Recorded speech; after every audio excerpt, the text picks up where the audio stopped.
বুদ্ধি খাটিয়ে একটা সাধারণ জিনিস থেকে অসাধারণ কোনো কিছু তৈরি করার ক্ষেত্রে চায়না যে একদমই সেরা। এই ভিডিওটি তার প্রমাণ। পুরোপুরি দেখুন, একদমই অবাক করা ব্যাপার।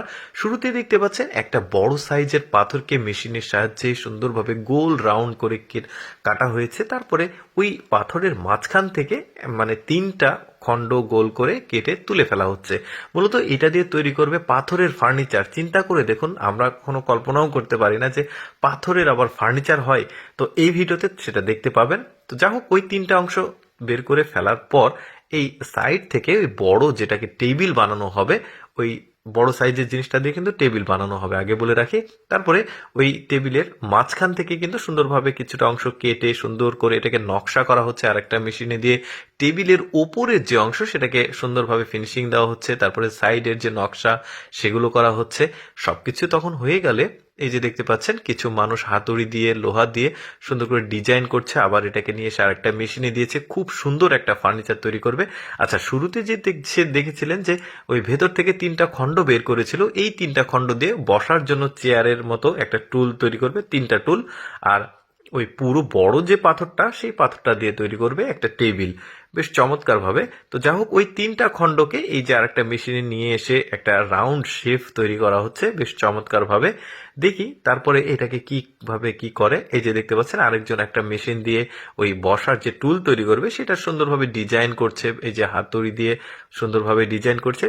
কাজগুলো কিন্তু বেশ চমৎকার। তারপরে এটাকে আরেকজন মানে টোটাল যে কাজটা সেটা একটু ক্রিটিক্যাল, কারণ খুব যত্ন সহকারে করতে হয়। প্রসেসিংটা একটু লং টার্ম বলতে পারেন। এই যে দেখতে পাচ্ছেন প্রায় কমপ্লিট হয়েই গেছে। এখন মানে সেট আপ দিবে। এই যে দেখতে পাচ্ছেন সব কমপ্লিট। ওপরের এই যে টেবিলটা তৈরি হয়ে গেছে। টুলগুলো দেখুন বেশ চমৎকার। এই যে কয়েক রকম তৈরি করেছে, যেমন এইটা আবার স্পিন করে ঘোরানো যায়, বেশ চমৎকার লাগছে। এই ধরনের বড় সাইজের পাথর কিন্তু ভারতের মেঘালয়, তারপরে বাংলাদেশের পার্বত্য জেলা বান্দরবনে প্রচুর পরিমাণে রয়েছে। বিশেষ করে ঝর্ণা আছে, ঝর্ণার পাদদেশে কিন্তু প্রচুর পরিমাণে এই ধরনের বড় বড় পাথর, যেগুলো আমরা ব্যবহার করতে পারি না, বাট চায়নারা ব্যবহার করে। দেখুন কত সুন্দর সুন্দর মানে এই যে টেবিল, তারপরে বসার জন্য টুল বা চেয়ার যেটাই বলুন তৈরি করেছে। দেখতে কিন্তু বেশ চমৎকার লাগছে। এই যে এটাকে স্পিন করা যাচ্ছে। এরপরে আমরা বড় পাথর দিয়ে তৈরি করা তো দেখলাম, এবার ছোট পাথর দিয়ে কি হয় চলুন দেখি।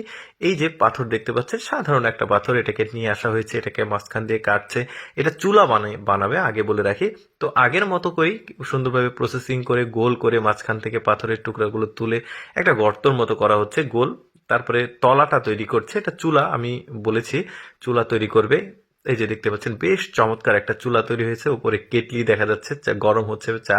তো আমি সবসময় চেষ্টা করি আপনাদের জন্য এক্সেপশনাল ভিডিওগুলো উপস্থাপন করার।